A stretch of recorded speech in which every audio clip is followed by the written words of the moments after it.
Hola Martín, ¿Cómo andás? ¿cómo estás? Matías, ¿todo bien? Bien, ¿vos todo tranquilo? Muy bien, por suerte. Che, un placer No, vernos en persona placer es todo mío. y un abrazo para todos los aquí presentes que ya están ingresando a la sala temprano. Si quieren, esperamos unos minutos para empezar oficialmente, pero vamos a ir conversando, ¿no? En realidad. Seguro. Son y 56, Sí. ya que es una reunión de amigos informal.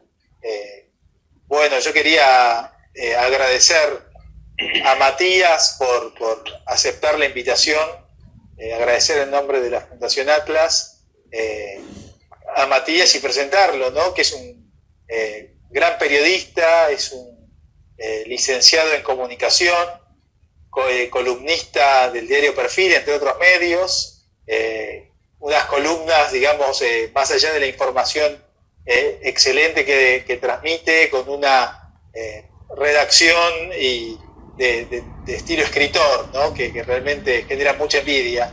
Muchísimas gracias por esas palabras, Martín. No sé si van tanto. atrapando las notas. Bueno, sí, van atrapando las notas. Es un arte realmente, ¿no? Escribir. Uno a veces escribe más técnico, a veces y envidio tu talento. Bueno, y además, a veces envío la técnica porque a veces uno se queda por ahí más en lo literario y a veces está bueno tener, sobre todo en temas que escribís vos, de temas de economía que son bastante complejos para mí. Me declaro medio ignorante en el tema, por eso me viene bien aprender de los que saben. Bueno, muchísimas gracias. No, bueno, y Matías, además de columnista del diario Perfil, licenciado en comunicación, está participando del programa de jóvenes investigadores de Atlas. Fue elegido para ser uno de los jóvenes investigadores de este año a través de sus columnas. Bueno, y además él nos va a contar un poco sobre qué otras actividades desarrolla, ¿no? Porque realmente es un prolífico escritor y, digamos, su conocimiento va por distintas áreas y se dedica a escribir específicamente sobre temas vinculados a la prensa, en este caso a las fake news y la libertad de prensa, ¿no? Que es un tema que en estos días de coronavirus toma un enorme auge, ¿no? Así que te invito, Matías, a comenzar a hablar si querés. Bueno, antes que todo, muchas gracias a vos, Martín, muchas gracias a la Fundación Atlas por este espacio.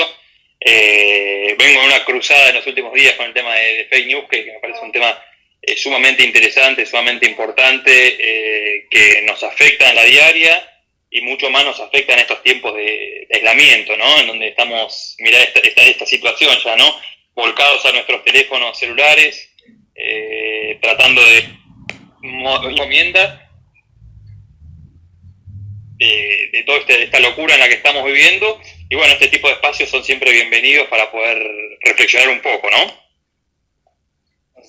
Exactamente, ¿no? Y yo te quería preguntar, digamos, ¿cómo es que se concilian el tema de las fake news con la libertad de expresión? Bueno, ¿hay riesgo para la libertad de expresión? Bueno, es uno de los temas que planteábamos en el comienzo de esta charla, ¿no? Previo a todo, me parece que está bueno disociar la intencionalidad o no de las fake news, ¿no? De la difusión de las fake news. Esto no es por hacer una defensa corporativa del periodismo, pero muchas veces se cae en noticias falsas los periodistas, y no por una cuestión de hacer una operación, como se tiende a pensar, o por ahí mucha gente piensa, no, este periodista está operando para este lado, no digo que no existan los periodistas que operan, porque los hay, y no los exime de responsabilidades, ¿no? Si dan a conocer una difusión falsa, pero estamos en un momento muy delicado en términos de fake news, en términos de intervención judicial. Incluso hubo casos, ahora hace poquito hubo 4 o 5 casos en donde se aplicó el artículo 211 del Código Penal, que creo que la figura es la figura del delito de intimidación pública.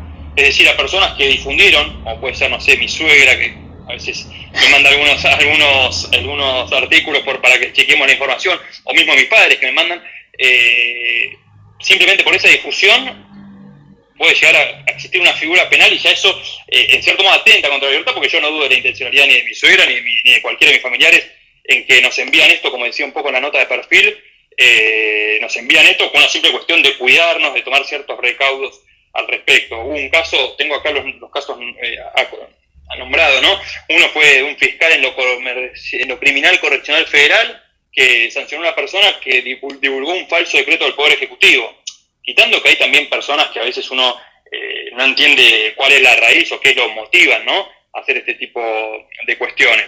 Y entonces hay como toda una corrida. Hoy justo el otro día hablábamos en una conferencia que hubo que dio la Universidad Católica Argentina, donde tuve la oportunidad de estudiar al respecto de las fake news en tiempos de coronavirus, ¿no? Y se empezó a generar, a raíz de estos casos que te cuento, como todo un debate sobre si compartir estas informaciones constituye o no constituye un delito.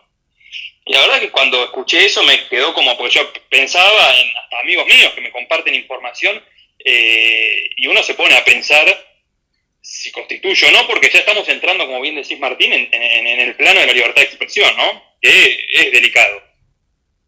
Sí, no, bueno, yo recuerdo hace algunos años atrás, en las elecciones de la Ciudad de Buenos Aires, ¿no?, que un día antes de la elección se hicieron, digamos, públicas algunas manifestaciones y casos de eventual corrupción del candidato de presidente radical, y finalmente eso determinó la derrota, ¿no? O sea, puede tener un efecto electoral clarísimo. Hoy en día estamos un poco más avivados, ¿no?, al respecto, pero como vos decías, mi madre también me manda a veces fake news que le llegan por WhatsApp, de tal cosa, hay que hacer tal otra, y no sé qué, y hay una porción de la población que puede creer en esto, ¿no? Seguro, y acá se es una muy buena alusión al término, al concepto de las elecciones, ¿no? Las fake news, vos fijate que yo estuve investigando, bueno, en el último tiempo bastante al respecto, y hay dos puntos esenciales, ¿no? Dos momentos donde uno las divisa con mucha facilidad. Uno es el caso que estamos viendo ahora, una crisis pandémica, que bueno, esto es algo nuevo, pero es algo muy, muy novedoso. Y después en las elecciones, vos fijate, decías bien el caso de las elecciones cuando fue jefe de gobierno de la ciudad, también ocurrió en las elecciones en Brasil, hace no tanto tiempo. Más atrás en el tiempo podemos ir a las elecciones de Estados Unidos, las que ganó Donald Trump, que ahora, bueno, también tendrá que revalidar o no esa situación. Tal cual, ¿no? Sí, de hecho, se habla hoy que Bolsonaro, por ejemplo, está infectado de coronavirus, que sí, que no sabemos qué es verdad, qué no es verdad. Bueno, el caso el primer ministro británico se confirmó, evidentemente, pero contribuyen a generar un clima incierto, ¿no? Y ahí, digamos, la ley en la realidad logra controlar o desincentivar este tipo de prácticas. Y es muy complejo. Mira, justamente ahora decías, y yo lo mencionaba en la nota que escribí hace unos días en Perfil, con relación a algunos casos que hubo muy puntuales, ¿no?, que a mí me hicieron mucho ruido. Claro, este es un tema, la verdad es que estamos ante un tema de salud pública y es realmente muy complejo. Hubo uno de una doctora González Ayala, que supuestamente era titular de la cátedra de infectología en la Universidad Nacional de La Plata, en donde ella, que además esto, bueno, con la práctica uno se empieza a dar cuenta qué cosas son falsas, qué cosas no, porque el lenguaje que tenía, hay términos, acá, bueno, justo estoy viendo algunos con amigos míos que son médicos que por ahí lo podrán refrendar o no lo que estoy diciendo, pero hay cierta terminología que se utiliza y que los médicos no suelen utilizar, y mucho menos si se exponen a un audio, ¿no? Creo que, no me acuerdo ahora la expresión que había utilizado la doctora. Y también en el caso de una persona que trabajaba en el Instituto Malbrán, el que se está encargando ahora, bueno, se federalizó un poco, pero que se estaba abordando el tema de los testeos, y hay mucha información, y la verdad es que, yo también lo comentaba un poco en la nota, tiene como un efecto ralentizador un poco, ¿no? En estos momentos se necesitan decisiones concretas, se necesitan decisiones firmes, y cuando surgen distintas dudas, sin ir más lejos, vamos al caso de los barbijos, o los tapabocas, como le están diciendo ahora. Sí. Al principio, ¿te acordás? No sé si lo recordás, todos decían, no, los barbijos no, porque el virus tiene no sé cuántos nanómetros, pero puede pasar por los barbijos, y hoy estamos todos bueno, quitando nosotros porque estamos en nuestros hogares, pero estamos todos obligados a ir a la calle utilizando este tipo de artefactos que son poco comunes para nuestro día a día. Y tengo una pregunta, ¿no? Hasta ahora estamos cerca de 150 fallecidos por coronavirus, ¿no? Sí. Y por día mueren en épocas normales 30 personas justamente por día por accidente de tránsito en la Argentina. O sea que en pocos días de muertos por accidentes de tránsito supera de los muertos por coronavirus, ¿no? ¿En qué medida vos opinás que hay realidad que se mezcla con una especie de psicosis, con una mezcla de confusión, con una mezcla de negocio periodístico? Y bueno, es una buena pregunta. Creo que hay también un montón de otras situaciones, como casos de violencia de género, donde también he escuchado comparativas. A mí no soy muy amigo de las comparativas en esta situación, pero es verdad que también esto desde el lado del periodismo hay que hacer un poco de mea culpa de la difusión de noticias que se hacen. Es una recomendación que hace la Organización Mundial de la Salud, tratar de ver lo justo y necesario de noticias, y realmente a la gente que esté escuchando hoy le recomiendo eso. No informarse con entiendo que estamos en nuestros hogares y los que no están trabajando y no están mirando alguna serie o leyendo algún libro, que lo recomiendo mucho más que cualquier noticiero, factiblemente están frente a las noticias y la verdad que yo miro, ahora bajé un poco el nivel de cantidad de medios que miraba, pero empecé mirando varios y generaba una situación de paranoia que hasta yo lo vi y lo ves con otras situaciones.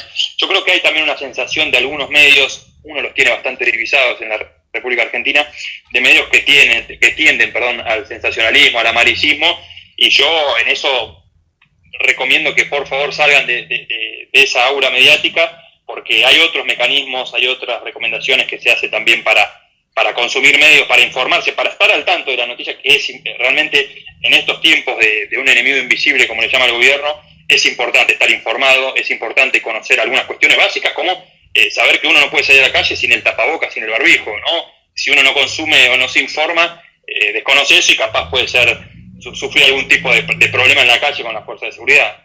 Problemas menores, estamos de acuerdo, ¿no? Sí, totalmente, ¿no? Y también saber que tener en cuenta que muchas veces la buena noticia no es noticia, ¿no? Y que justamente el negocio de los medios es, como es natural, no es algo, digamos, que sea inesperado, comentar justamente cosas que llaman la atención. Así que en este sentido, digamos, si uno quiere buenas noticias, es difícil que se encuentren en los medios, salvo excepciones, porque no nos llaman la atención, no nos hacen pensar, no nos conmueven. Y también te pregunto, ¿no? Porque muchos medios periodísticos de televisión, los que más miran son adultos mayores. Sí. Porque los sectores etarios más bajos se abren a otros tipos de medios de comunicación.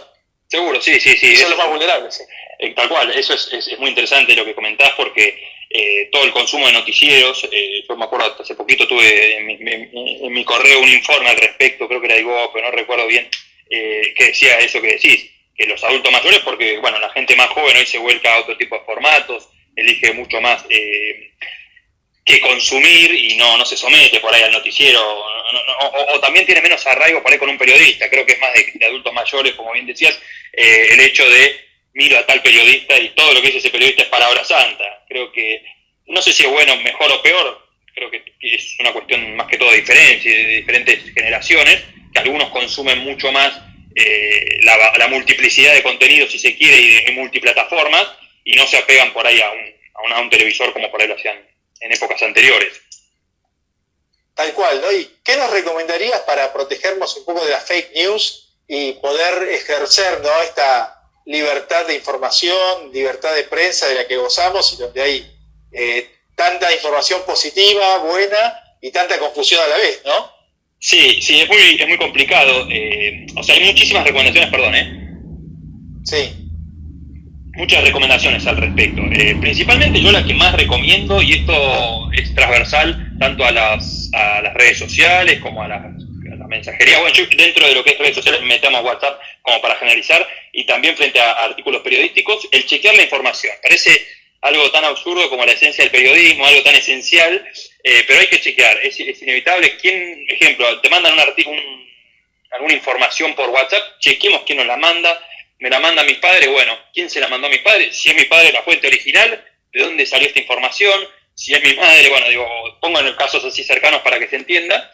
Y después hay algunas recomendaciones que justamente las comentaban el otro día en esta charla que brindaban en la facultad, en la Universidad Católica.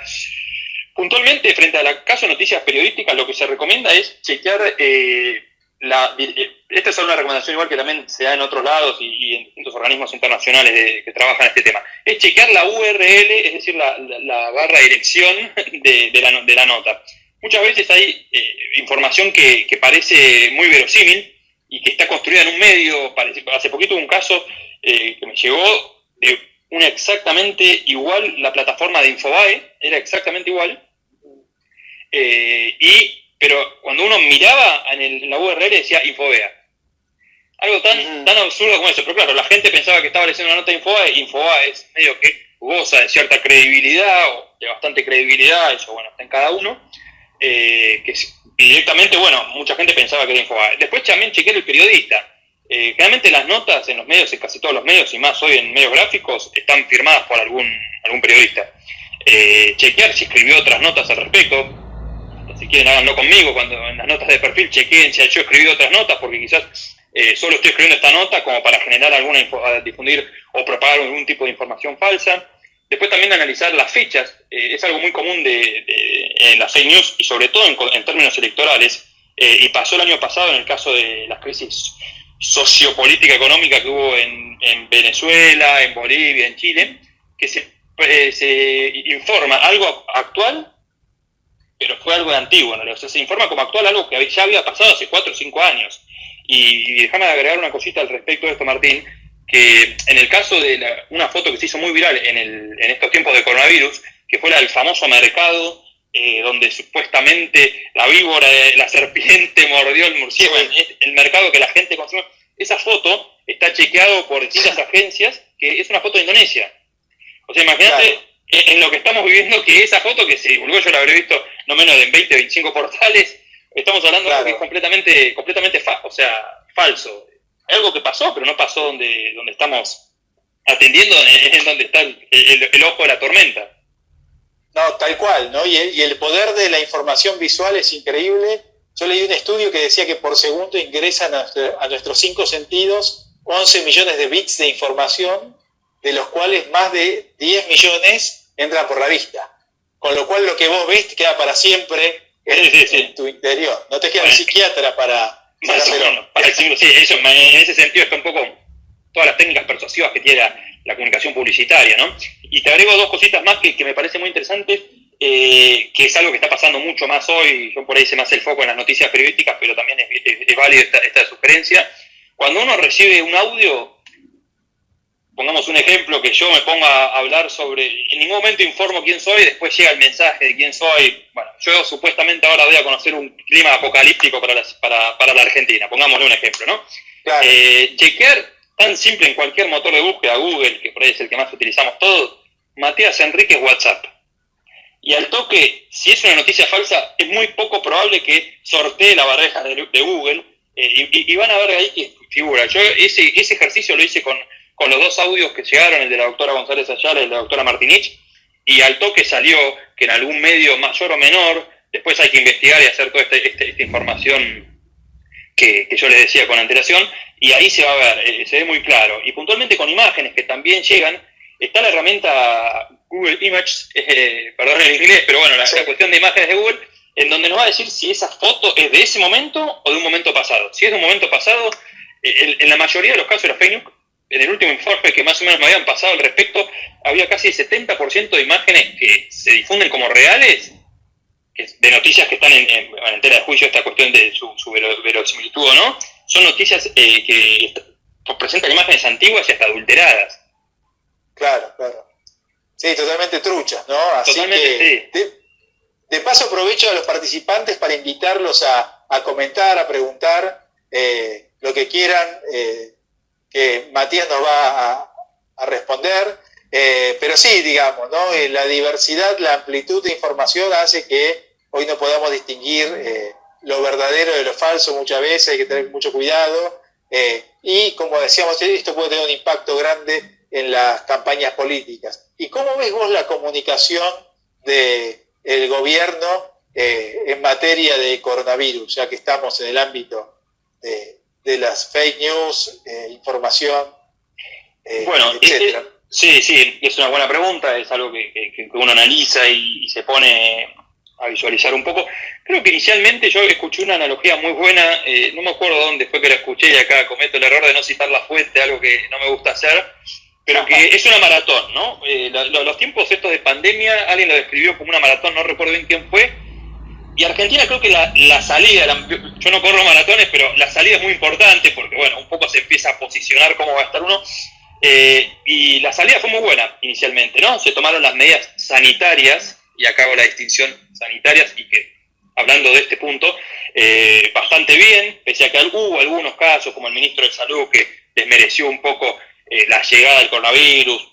Hubo algunos pormenores que, bueno, son, me parece, analogía de tenis, errores no forzados, pero me parece que empezaron como políticas sanitarias se tomaron bien, se comunicaron más o menos bien, creo, no creo que las hayan picado, pero con el correr del tiempo empieza a haber otra serie de sujetos en juego, como bien sabes vos, ¿no? El tema económico, por ejemplo, ¿no? Entonces yo creo que en términos sanitarios se comunicó bien, sí, se está trabajando bien. Después habrá que ver, y hay todo un manto de sospecha, que porque hay pocos testeos, esto es algo que está muy en los medios hoy, que porque hay pocos testeos,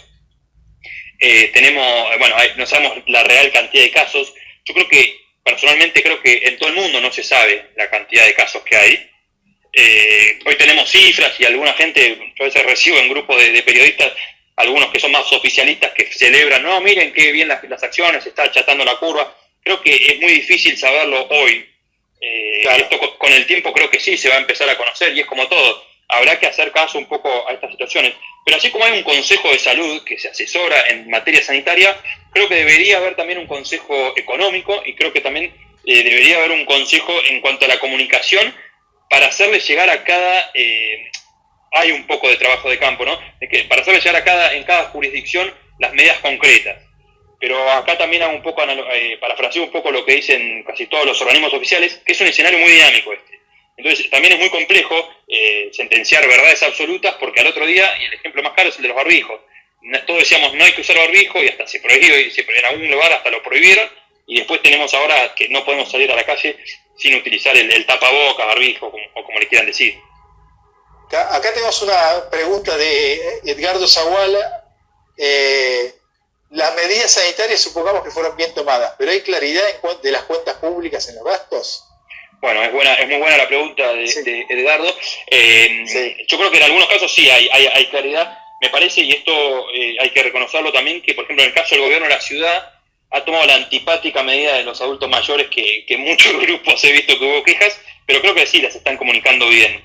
Y en esto también lo sugiero, ¿no?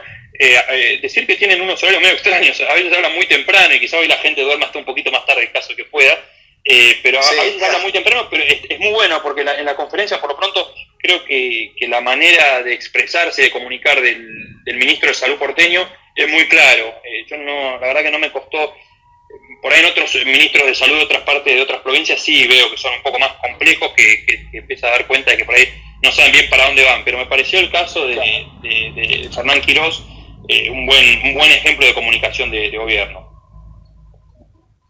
Así que bueno, para tratar de cumplir con los tiempos y demás, queremos agradecerte, Matías, por tu participación en nombre de la Fundación Atlas, e invitar a todos los participantes a que te sigan en Instagram y en otras redes. Tu Instagram es, para los que no... Es exactamente igual en Instagram y Twitter, es Tute Enríquez, con la E compartida del Tute y del Enríquez.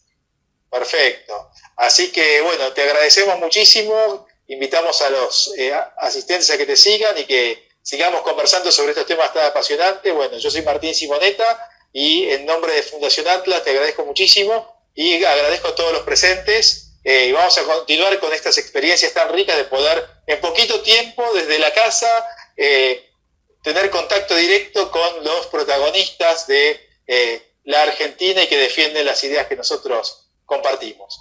Bueno, un abrazo para todos, muchas gracias, Matías. Bueno, Martín, gracias a vos, gracias a la Fundación también por dar este espacio. Y bueno, cualquier duda o inconveniente, por Twitter, ahí en @tutenríquez, podemos charlar y conversar de este tema que me parece que es muy relevante porque nos genera en estos tiempos de aislamiento mucha paranoia, mucho malestar, mucha confusión. Así que bienvenido sea el espacio.